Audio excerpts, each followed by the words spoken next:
So I'm going to show you how you can revitalize old dry wood with your own homemade wood salve.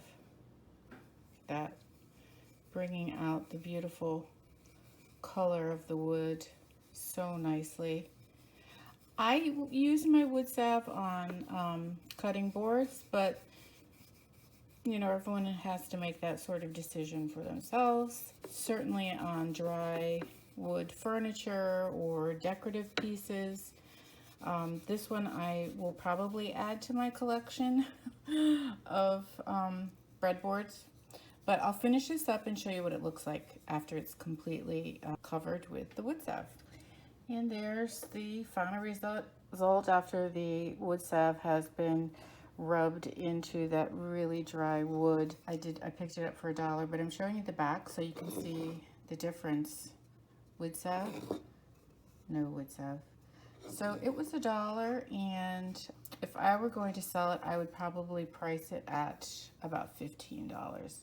And so that wood salve is still kind of sinking in or soaking in, and after half an hour or so, I will buff it out a little bit with a rag. And that's how I use the wood salve. I also use the wax on old rusty metal pieces like this one. It gives it a nicer look, and the first step with a rusty metal piece is to kind of scrape off the surface rust using a wire brush.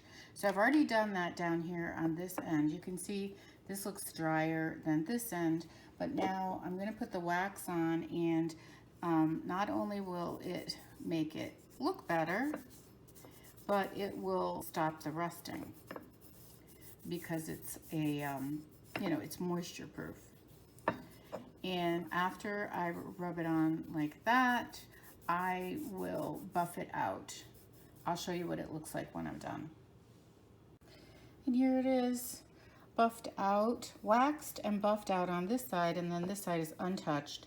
It hasn't been cleaned with a wire brush. It has no salve, and of course it hasn't been buffed. So it just has a much nicer, cleaner look. This piece I bought kind of as a sort of architectural, interesting piece that you could set on a shelf or even hang on a wall, or you could even hang something from it. But that's how I use the wax on metal, rusty metal.